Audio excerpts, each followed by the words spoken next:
I loved it. I loved it. Kenyan is really good. Yeah. Good evening, and welcome to the Doris Hall James Indie Show.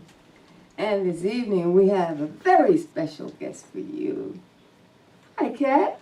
Hi, Doris. How are you? I'm good. Thank you for asking me to be here. And thank you for coming. You know, we've been sitting here talking because we were running a little late. Yeah. But I've learned so much from this young lady. She's done so much. She's been so many places. And boy, does she have a good story for you today. I mean, you've met everyone. So many people. What made you feel that you wanted to go into entertainment? My mom used to sing to me around the house, my sister did? and my brother. Yeah.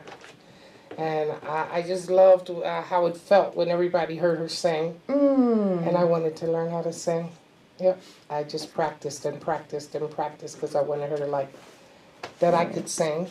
Yeah. I love to sing. I love music. And then you did so much homework.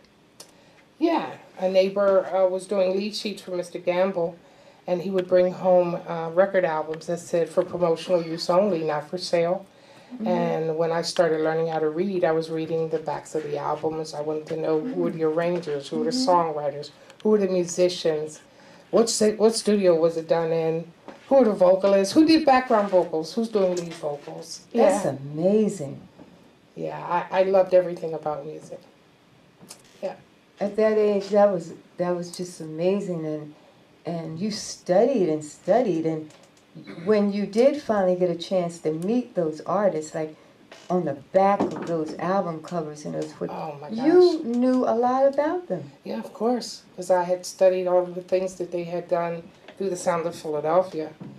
It was hard to remember it all because they had done so much.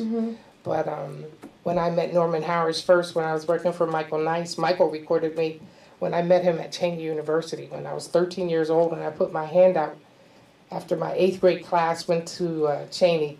We visited the audiovisual room, and Michael was in charge of the audiovisual room. And when the class went out, I doubled back, and I put my hand out, and I said, "Hi, I'm Kathleen Prattis. Do you record lead vocalists? Because I can blow."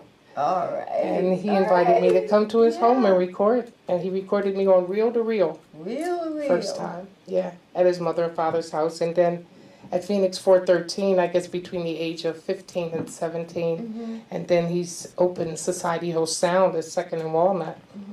And when I was chosen Miss Black Chester in 1974, I called Mike and I let him know he was really glad for me. And I asked him, could I intern for him before I went to Delaware State University?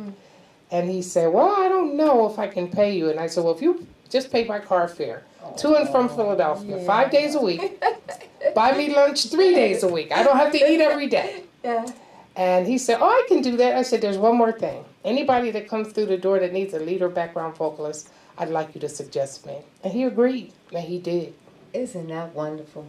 That is really, really wonderful. Yeah. Well, I'm so happy for you. And I wanted to go over some of these artists that you work with. You want to go over a couple of them? I first met the Dixie Hummingbirds. I met Ira Tucker and the ones that I mentioned. And then when Norman Harris came to Society Hill Sound, he was looking for another vocalist to put with a group from Chester called The Signs of Times.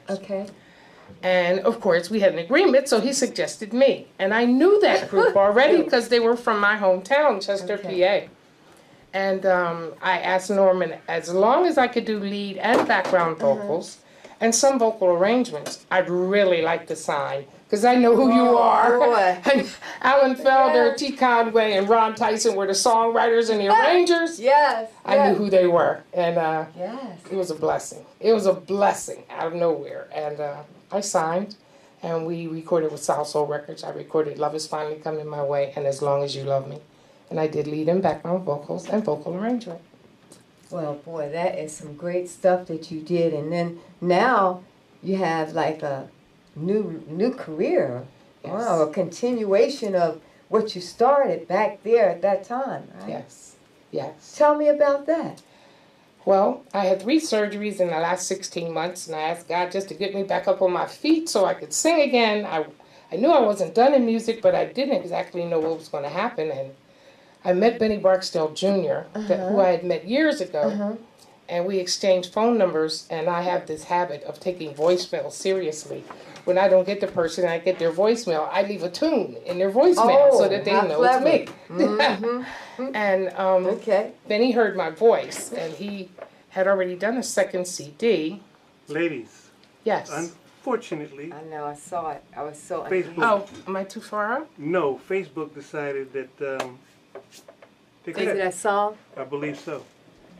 At the song? Yeah. No, deep. No, because of the song. Oh, wow. But we have rights on the song.